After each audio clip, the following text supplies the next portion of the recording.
बढ़ते हैं बड़ी खबर की ओर। खबर उत्तरकाशी से है, जो कि एक दर्दनाक हादसे को लेकर। आज उत्तरकाशी के हर्षिल में दोपहर लगभग 2 बजे बादल फटने से आई बाढ़ ने धराली क्षेत्र में भयंकर तबाही मचा दी। तस्वीर रूह कपा देने वाली है, दिल दहला देने वाली है। वाटरबंद से धराली का सारा बाजार, होटल, घर सब कुछ तबाह हो चुका है। करीब 150 से 200 लोगों के लापता होने की खबर है, जिसमें लगभग 70 लोगों को रेस्क्यू कर लिया गया। आपको बता दें कि घटनास्थल के नजदीक ही सेना का कैंप होने से सेना के जवान तुरंत घटनास्थल पर पहुंच गए और राहत बचाव कार्य प्रारंभ कर दिया। बादल फटने से आई बाढ़ ने सेना के कैंप को भी काफी नुकसान पहुंचाया, जिसमें सेना के कई जवानों के लापता होने की खबर है। हालांकि राहत और बचाव कार्य में सेना के जवानों के साथ एसडीआरएफ, एनडीआरएफ, स्थानीय प्रशासन के अलावा स्थानीय जनता भी मदद कर रही है। इस प्रकार की घटनाओं से प्रकृति के क्रोध और रौद्र रूप जो देखने को मिल रहा है, वहीं सवाल ये उठता है कि पिछले कई वर्षों में बादलों के फटने की घटनाएं आम हो गई हैं, जिसमें हिमाचल प्रदेश, उत्तराखंड के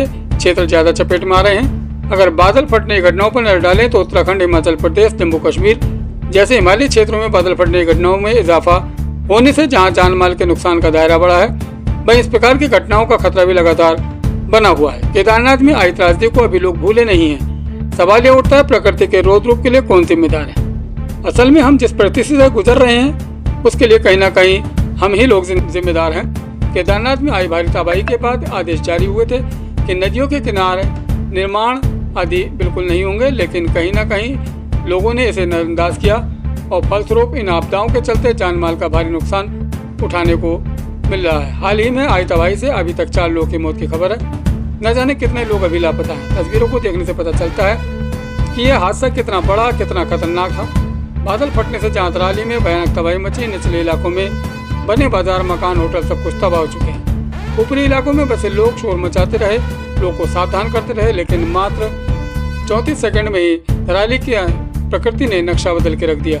जहाँ पर कुछ देर पहले चहल पहल हो रही थी, पर्यटक घूम रहे थे, मंदिरों में जय कार्य लग रहे थे, अब वहाँ सन्नाटा पसरा हुआ है, दलदल है और मलबे में फंसे मकान, गाड़ियाँ, होटलों की तस्वीरें देखने को मिल रही हैं। इसके अलावा भी धराली में एक और खतरनाक खबर सामने आ रही है। वाटर बम फटने से एक कृत्रिम झील का निर्माण हो गया है, जो कभी भी फट सकती है और निचले इलाकों में भारी तबाही मचा सकती है। बादल फटने से श्रीगंगा में आई बाढ़ ने अपने रास्ते में आने वाली हर चीज को तबाह करके रख दिया। तबाही की आई तस्वीरों को देखने में पता चलता है कि यह प्राकृतिक हादसा कितना बड़ा था, कितना खतरनाक था। अब इससे उबरने में कितना समय लगेगा, यह तो आने वाला वक्त ही बताएगा। हालांकि प्रशासन और सेना के जवान राहत और बचाव कार्य में लगे हुए हैं। वहीं घटना को लेकर प्रधानमंत्री नरेंद्र मोदी ने गहरा दुख जताया है। उन्होंने कहा कि प्रभावितों के लिए मेरी गहरी संवेदनाएं उनके साथ हैं। वहीं पुष्कर सिंह धामी ने भी कहा कि प्रधानमंत्री नरेंद्र मोदी से बातचीत हो रही है और उन्होंने हर संभव सहायता का भरोसा दिया है। इस घटना पर जनप्रतिनिधियों ने भी अपनी अलग अलग प्रतिक्रिया दी है। वहीं वैज्ञानिकों भी इस घटनाओं से हैरान है। हालांकि मौसम वैज्ञानिकों ने पहले ही आगे आगाह किया था कि वर्ष 2025 यानी कि इस वर्ष मानसून ज़्यादा बरसेगा। ऐसी घटनाओं को देखते हुए लोगों को सलाह भी दी जाती है कि वह बरसात के मौसम में पहाड़ों के सफ़र करने से बचें। हादसे के चश्मदीद अभी भी उस सदमे से उबर नहीं पाए हैं। प्रशासन की ओर से प्रभावितों को सुरक्षित स्थानों पर पहुंचाया जा रहा है, घायलों को इलाज किया जा रहा है, भोजन, दवाई आदि की व्यवस्था की जा रही है। पुष्कर सिंह धामी ने कहा कि प्रभावितों को हर संभव सहायता मुहैया कराई जाएगी। सैलाब आने से पहले की और सैलाब के बाद की तस्वीरों को देखकर पता चलता है कि यह सैलाब कितना जबरदस्त था। तस्वीरों को देख के रूह कांप जाती है। हालांकि हादसे से गुजर जाते हैं और अपने पीछे छोड़ जाते हैं तबाही के निशान और कई ऐसे सवाल जिनके जवाब कहीं ना कहीं हमें ही ढूंढने होंगे। क्योंकि कोई भी देश कितना भी विकसित क्यों ना हो जाए, कितना ही ताकतवर क्यों ना हो जाए, लेकिन प्रकृति की ताकत के आगे सब कुछ बेकार है।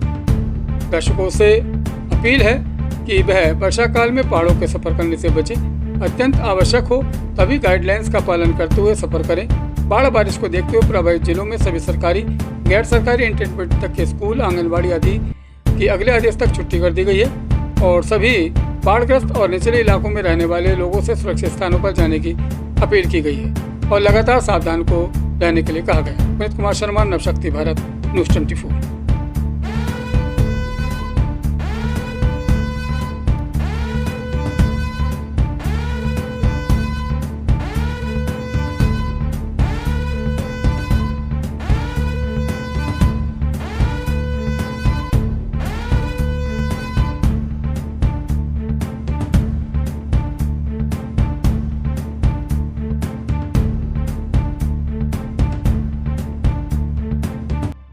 उत्तरकाशी जनपद के धराली क्षेत्र में बादल फटने की अभी सूचना आई है और बहुत तेज गति से मलबा आया है पानी के साथ। हमारा प्रयास है कि इस समय में सभी को जल्दी से जल्दी राहत के काम किए जाएं, बचाव के कार्य किए जाएं। जिला प्रशासन के लोग वहां पहुंच रहे हैं, साथ में हमारी सेना के लोग, एनडीआरएफ, एसडीआरएफ, आपदा प्रबंधन विभाग लगातार कोशिश कर रहा है कि हमारी सर्वोच्च प्राथमिकता है कि सभी को इस समय राहत की जाए, सभी को बचाया जाए और हर प्रकार से जान माल की सुरक्षा की जाए।